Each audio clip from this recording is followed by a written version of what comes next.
আসসালামু আলাইকুম WC topper freelancing একাডেমিতে সবাইকে আজকের পর্বে স্বাগতম জানাচ্ছি। আমি দিগন্ত হাসান রুবেল। আমরা গত পর্বে শিখেছিলাম কিভাবে ওয়ার্ডপ্রেস ওয়েবসাইটে সাকসেসফুলি বিভিন্ন পোস্টগুলোকে করতে হয়। তো এই পোস্ট করার পর পরবর্তী যে অপশনটা আমাদের জন্য আসে সেটা হচ্ছে ওয়ার্ডপ্রেস ওয়েবসাইটে পেজ ক্রিয়েট করা। এই পেজ আমরা কিভাবে ক্রিয়েট করব? পেজ ক্রিয়েট করার জন্য পেজ থেকে আমরা ভেরি সিম্পল শুধুমাত্র অ্যাড নিউতে ক্লিক করে থাকবো। আমরা যদি অ্যাড নিউতে ক্লিক করি তাহলে আমরা গত পর্বে শিখেছিলাম কিভাবে পোস্ট করতে হয়। এই পেজ ক্রিয়েট করা অনেকটা সেই পোস্টের মতোই, ঠিক আছে। এখানে আমাদেরকে টাইটেলটা অ্যাড করতে হবে। সাধারণত পেজের যে টাইটেলগুলো হয়ে থাকে সেগুলো হচ্ছে পেজের নাম, যেমন home, service, products, about, contact, এরকম। আচ্ছা, আমরা প্রথমে একটা পেজের নাম এখন দিচ্ছি, সেটা হচ্ছে হোম। এই হোম নামে একটা পেজ আমি ক্রিয়েট করব এখন। তো এই হোম পেজটা ক্রিয়েট করার জন্য আমি হোম নামটা সিলেক্ট করলাম। তারপর হচ্ছে আমাকে যেটা করতে হবে, আমি এখানে যে কোনো টেক্সট কিন্তু দিতে পারি। তো যে কোনো টেক্সট আমি এখানে দেওয়ার জন্য আমি এখান থেকে একটা পোস্ট ওপেন করে নিচ্ছি। এখান থেকে কিছু টেক্সট আমার প্রয়োজন, তাই তো প্রথমে আমি এখান থেকে যে টেক্সট নিতে চাই সেটা হচ্ছে এইটুকু টেক্সট আমি নিব। কন্ট্রোল সি দিয়ে কপি করে নিলাম। আমি এইটুকু টেক্সট দিলাম আমার এই পেজের মধ্যে। তারপর আমি এখান থেকে ইন্টারপ্রেস করলাম, নিচে চলে আসলাম। এবার আমার এতক্ষণ কিন্তু আমি শুধুমাত্র লেখা অ্যাড করছিলাম। ইচ্ছে করলে আমি এখানে কিন্তু ইমেজও অ্যাড করতে পারবো। ক্লিক করলাম, আপলোডে ক্লিক করলাম। আপলোডে ক্লিক করার পর আমি এখান থেকে যে কোনো ইমেজ কিন্তু নিতে পারবো। যেমন আমি যদি এই ইমেজটাকে নিতে চাই, ইমেজটাকে আমি ওপেন করলাম, দেখো এই ইমেজটা কিন্তু চলে এসেছে এখন। ওকে, ফাইন।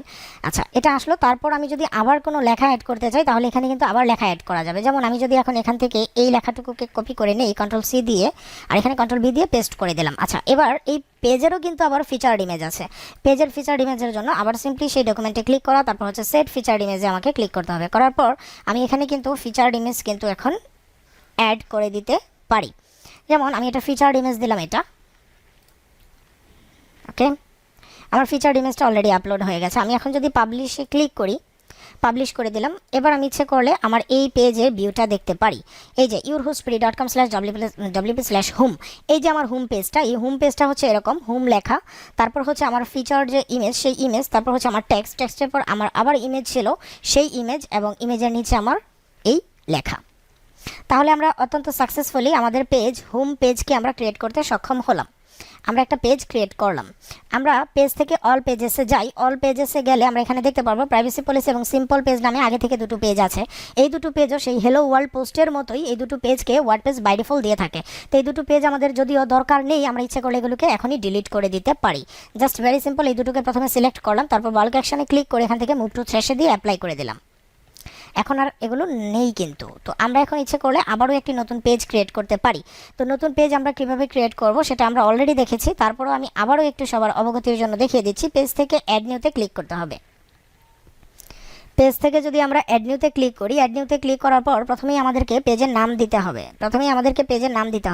তো আমার একটা পেজ অলরেডি হোম নামে ক্রিয়েট করেছি। এবার আমি একটি পেজ ক্রিয়েট করতে চাই, সেটা হচ্ছে অ্যাবাউট নামে, ABOUT, অ্যাবাউট। এবার অ্যাবাউটের মধ্যে আমাকে কিছু টেক্সট আবার অ্যাড করতে হবে। তো অ্যাবাউটের মধ্যে কিছু টেক্সট অ্যাড করার জন্য আমি এখান থেকে কিছু টেক্সট কপি করে নিলাম। কিছু টেক্সট কপি করে কন্ট্রোল ভি দিয়ে পেস্ট করলাম। আচ্ছা, তারপর ইচ্ছে করলে আবারও কিন্তু আমি ইমেজ দিতে পারি। ইভেন ইমেজ এরকম আমি একবার না, যতবার খুশি কিন্তু আমি এই ইমেজগুলো কিন্তু ইউজ করতে পারবো। তো এখানে আমি একটা ইমেজ আপাতত দিয়ে দেই, যে কোনো একটা ইমেজ আমি এখানে দিয়ে দেই। একটা ইমেজ আমি দিয়ে দিলাম, ওকে। তারপর ইচ্ছে করলে আমি আবারও এখানে লেখা দিতে পারি, উই আর অ্যামাজিং, ওকে। তারপর হচ্ছে এই যে ডকুমেন্টে ক্লিক করলাম, সেট ফিচার্ড ইমেজ। একটা ফিচার্ড ইমেজ কিন্তু আমরা এখানে ইচ্ছে করলে অ্যাড করে দিতে পারি।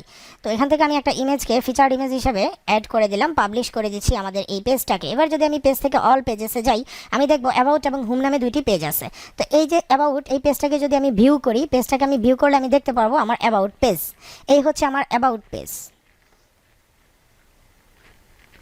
এটা হচ্ছে আমার অ্যাবাউট পেজ। অ্যাবাউট পেজের এটা হচ্ছে ফিচার্ড ইমেজ এবং আমার লেখা। তারপর হচ্ছে যে আমার যে ইমেজ, সেটা আমি নিচে আবার এখানে একটু উই আর অ্যামাজিং লেখাটা লিখেছিলাম, সেটাও কিন্তু আমরা এখানে দেখতে পাচ্ছি। তাহলে এখন আমরা অত্যন্ত সুন্দরভাবে ক্লিয়ার হয়ে গেলাম যে কীভাবে ওয়ার্ডপ্রেস ওয়েবসাইটে পেজ ক্রিয়েট করতে হয়। তো আমরা পোস্ট ক্রিয়েট করা গত পর্বে শিখেছিলাম। এই পর্বে আমরা শিখেছি কীভাবে ওয়ার্ডপ্রেস ওয়েবসাইটে পেজ ক্রিয়েট করতে হয়।